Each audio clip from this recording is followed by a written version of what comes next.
ماں نے چھوڑ دیا، ابا نے منحوس کہا، پھپھو کے بیٹے نے عزت لوٹ لی۔ السلام علیکم دوستو، آج کی کہانی بہت جذباتی اور افسوسناک ہے۔ ایک لڑکی کو منحوس کہا گیا، اس کے ساتھ ظلم ہوا، لیکن اللہ نے معجزہ دکھایا۔ دیکھتے ہیں، سبسکرائب، لائک، بیل آئیکن کو دبا دیں۔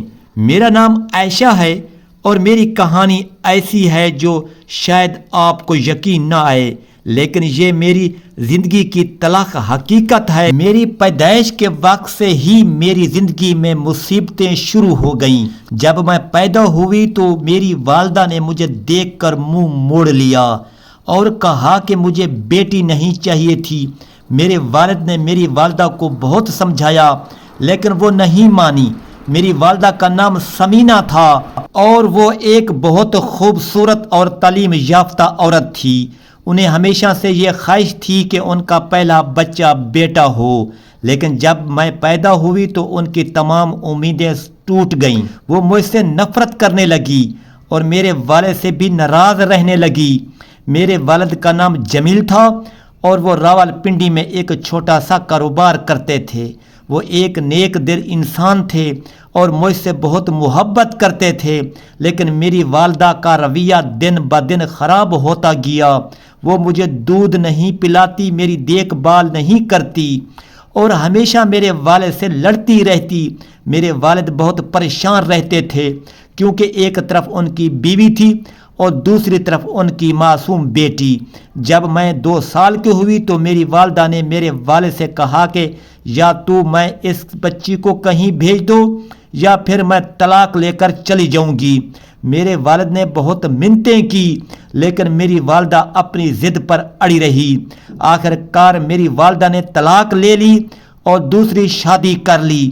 انہوں نے مجھے اپنے ساتھ لے جانے سے بھی انکار کر دیا اور کہا کہ یہ بچی منحوس ہے، اس کی وجہ سے میری زندگی برباد ہو گئی۔ میرے والد بہت ٹوٹ گئے، انہیں سمجھ نہیں آ رہی تھی کہ وہ کیا کریں۔ ایک طرف ان کا کاروبار تھا اور دوسری طرف ان کی چھوٹی سی بچی جس کی دیکھ بھال کرنے والا کوئی نہیں تھا۔ انہوں نے سوچا کہ شاید میری پھپھو مجھے اپنے پاس رکھ لیں گی اور میری دیکھ بھال کر دیں گی۔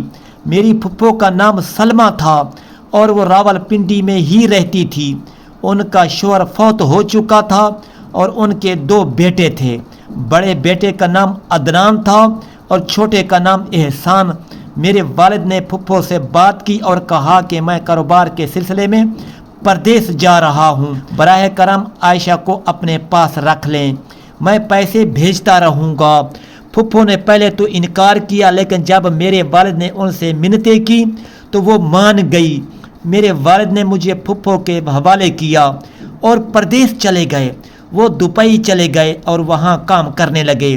پہلے چند مہینے تو وہ مجھے فون کرتے رہے اور پیسے بھیجتے رہے، لیکن پھر آہستہ آہستہ ان کے فون کم ہوتے گئے۔ پھپھو نے شروع میں تو میرا خیال رکھا، لیکن جیسے جیسے وقت گزرتا گیا ان کا رویہ بدلتا گیا۔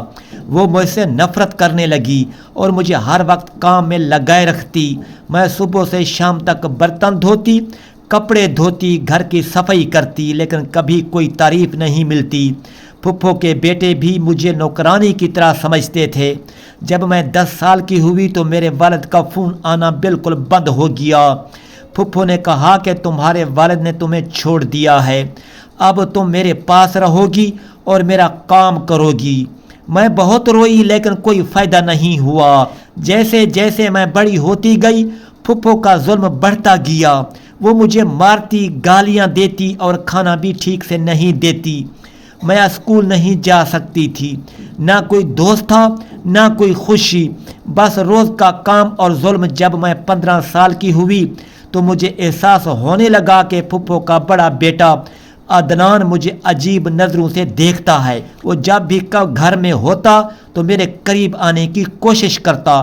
میں اس سے بچنے کی کوشش کرتی، لیکن وہ پیچھا نہیں چھوڑتا تھا۔ میں نے پھپھو کو بتانے کی کوشش کی، لیکن وہ مجھ پر ہی چلائیں اور کہا کہ تم جھوٹ بول رہی ہو، میرا بیٹا ایسا نہیں کر سکتا۔ جب میں 17 سال کی ہوئی تو ایک رات ایک ایسا واقعہ ہوا جس نے میری زندگی ہمیشہ کے لیے بدل دی۔ اس رات پھپھو اور احسان کسی شادی میں گئے ہوئے تھے اور گھر میں صرف میں اور عدنان تھے۔ میں اپنے کمرے میں سو رہی تھی کہ اچانک عدنان نے میرے کمرے کا دروازہ کھولا اور اندر آ گیا۔ میں گھبرا گئی اور اٹھ کر بیٹھ گئی۔ میں نے پوچھا کہ تم یہاں کیا کر رہے ہو، لیکن اس نے کوئی جواب نہیں دیا اور میرے قریب آنے لگا۔ میں نے عدنان سے کہا کہ تم پیچھے ہٹ جاؤ، یہ کیا کر رہے ہو، لیکن اس نے میری بات نہیں سنی اور زبردستی میرا ہاتھ پکڑ لیا۔ میں نے چیخنے کی کوشش کی لیکن اس نے میرا منہ بند کر دیا۔ میں نے بہت مزاحمت کی، بہت لڑنے کی کوشش کی، لیکن وہ بہت طاقتور تھا۔ اس رات عدنان نے میرے ساتھ زیادتی کی اور میری عزت لوٹ لی۔ میں بہت روئی، بہت چیخی، لیکن کوئی نہیں آیا۔ جب وہ گیا تو میں وہیں فرش پر پڑی رہی۔ میرا پورا جسم درد میں تھا، میری روح مر چکی تھی۔ میں سمجھ نہیں پا رہی تھی کہ میں کیا کروں، کہاں جاؤں۔ صبح جب پھپھو واپس آئیں تو میں نے ان سے سب کچھ بتانے کی کوشش کی۔ میں نے روتے ہوئے کہا کہ پھپھو عدنان نے میرے ساتھ زبردستی کی، اس نے میری عزت لوٹ لی، لیکن پھپھو نے میری بات سننے کی بجائے مجھے تھپڑ مارا اور کہا کہ تم جھوٹ بول رہی ہو، تم نے میرے بیٹے کو پھنسانے کی کوشش کی ہے، تم بد کردار ہو۔ میں نے بہت منتیں کی، بہت روئی، لیکن پھپھو نے میری ایک نہیں سنی۔ انہوں نے عدنان سے پوچھا تو اس نے صاف انکار کر دیا اور کہا کہ یہ لڑکی میرے پیچھے پڑی ہے۔ میں نے اسے منع کیا لیکن یہ نہیں مانی۔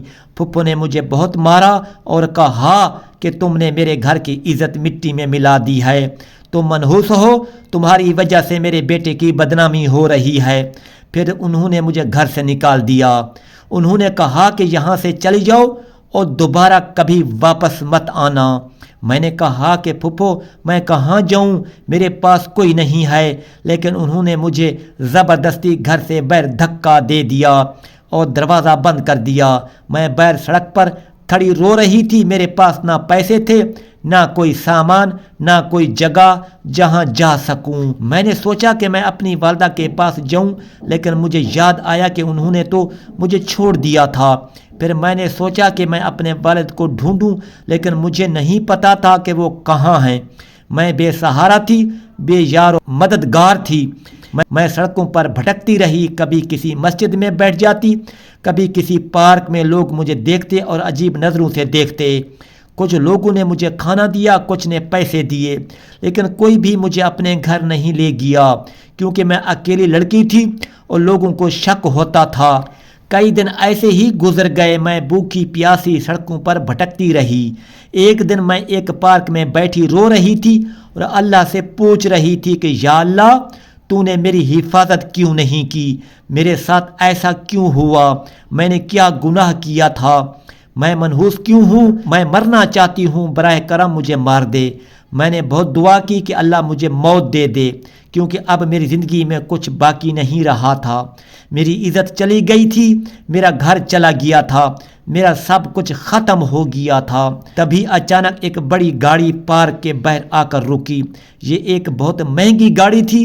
میں نے دیکھا کہ گاڑی سے ایک بزرگ آدمی نیچے اترا۔ وہ تقریباً 60 سال کا ہوگا۔ اس کی شکل بہت وقار والی تھی۔ اس نے سوٹ پہنا ہوا تھا اور اس کے ساتھ کچھ لوگ تھے جو اس کے محافظ لگ رہے تھے۔ وہ شخص پارک میں ٹہلنے آیا تھا۔ جب اس کی نظر مجھ پر پڑی تو وہ رک گیا۔ اس نے مجھے دیکھا تو اس کے چہرے پر حیرت کے آثار نمودار ہوئے۔ پھر وہ میری طرف آنے لگا۔ میں گھبرا گئی اور پیچھے ہٹنے لگی، لیکن وہ شخص میرے قریب آیا اور بہت غور سے مجھے دیکھنے لگا۔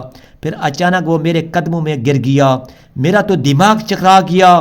میں سمجھ نہیں پئی کہ یہ کیا ہو رہا ہے، یہ بزرگ آدمی میرے قدموں میں کیوں گر گیا۔ اس کے محافظ بھی حیران تھے۔ انہوں نے اسے اٹھانے کی کوشش کی، لیکن اس نے انہیں روک دیا۔ وہ بزرگ شخص میرے قدموں میں گرا ہوا تھا اور زار و قطار رو رہا تھا۔ وہ کہہ رہا تھا کہ میری بیٹی، میری بیٹی، میں نے آخر کار تمہیں ڈھونڈ لیا۔ میں حیران تھی۔ میں نے کہا کہ آپ کون ہیں؟ آپ مجھے کیوں اپنی بیٹی کہہ رہے ہیں؟ اس نے مجھے دیکھا اور کہا کہ کیا تم عائشہ ہو؟ کیا تمہارے والد کا نام جمیل ہے؟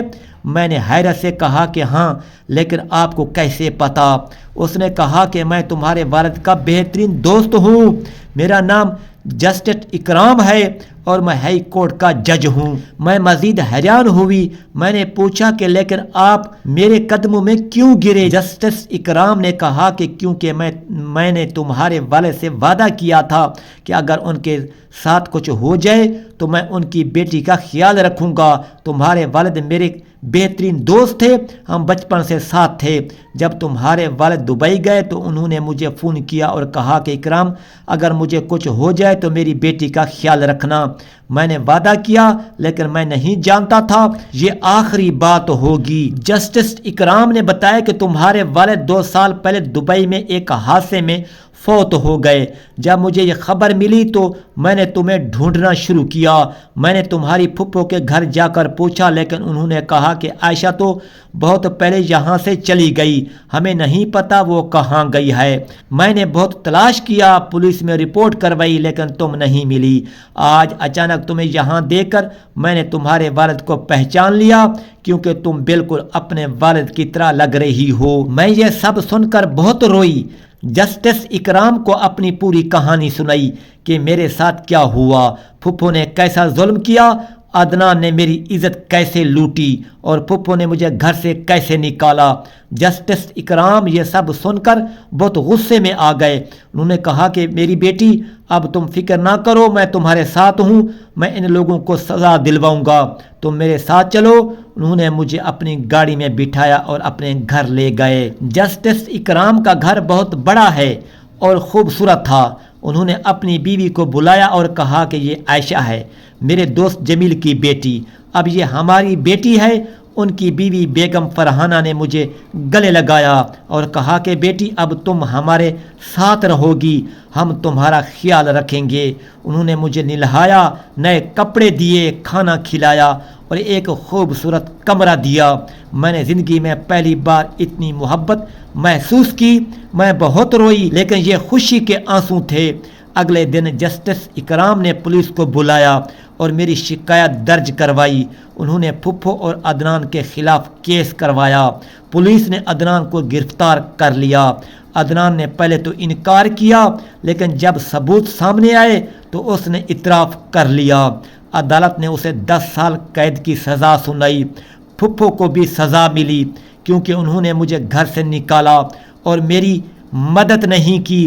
جسٹس اکرام نے میرے والد کی جائیداد بھی واپس دلوائی جو پھپھو نے ہتھیا لی تھی۔ جسٹس اکرام اور بیگم فرحانہ نے مجھے اپنی بیٹی کی طرح پالا۔ انہوں نے مجھے سکول میں داخل کروایا، میں نے اپنی تعلیم مکمل کی، پھر انہوں نے مجھے کالج بھجوایا۔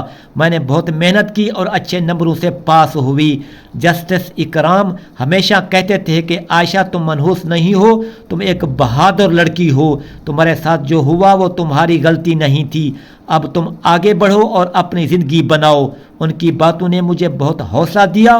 میں نے فیصلہ کیا کہ میں وکیل بنوں گی تاکہ جن لڑکیوں کے ساتھ میری طرح ظلم ہوا ہے ان کی مدد کر سکوں۔ میں نے لا کالج میں داخلہ لیا اور بہت محنت سے پڑھائی کی۔ جسٹس اکرام نے مجھے ہر قدم پر سپورٹ کیا۔ انہوں نے مجھے قانون سکھایا، عدالتوں کے بارے میں بتایا اور کیسز کی تیاری میں مدد کی۔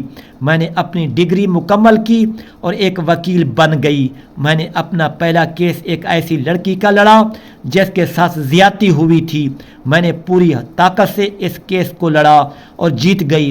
اس دن جسٹس اکرام نے مجھے گلے لگایا اور کہا کہ مجھے تم پر فخر ہے، آج میں ایک کامیاب وکیل ہوں۔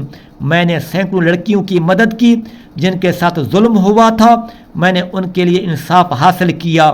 جسٹس اکرام اور بیگم فرحانہ نے میری شادی بھی ایک بہت اچھے گھرانے میں کر دی۔ میرا شوہر ایک ڈاکٹر ہے اور وہ مجھ سے بہت محبت کرتا ہے۔ آج میرے 2 پیارے بچے ہیں اور میں بہت خوش ہوں۔ جسٹس اکرام میرے لیے میرے والد سے بڑھ کر ہیں۔ انہوں نے مجھے اس وقت سہارا دیا جب میرے پاس کوئی نہیں تھا۔ یہ کہانی ہمیں سکھاتی ہے کہ اللہ ہر مصیبت کے ساتھ آسانی بھی بھیجتا ہے۔ جب میں سب سے زیادہ مایوس تھی، جب میں موت مانگ رہی تھی، تب اللہ نے جسٹس اکرام کو میری مدد کے لیے بھیجا۔ اللہ نے میری حفاظت کی، اس نے مجھے ایک نیا گھر دیا، نئے ماں باپ دیے اور ایک نئی زندگی دی۔ میں کبھی منحوس نہیں تھی، یہ صرف لوگوں کی سوچ تھی۔ آج میں دوسری لڑکیوں کو بتاتی ہوں کہ تم منحوس نہیں ہو، تم طاقتور ہو۔ اگر تمہارے ساتھ کچھ غلط ہوا ہے تو یہ تمہاری غلطی نہیں ہے، اللہ تمہارے ساتھ ہے۔ اختتام: اللہ ہر مصیبت کے ساتھ آسانی بھیجتا ہے، کبھی ہمت نہ ہارنا۔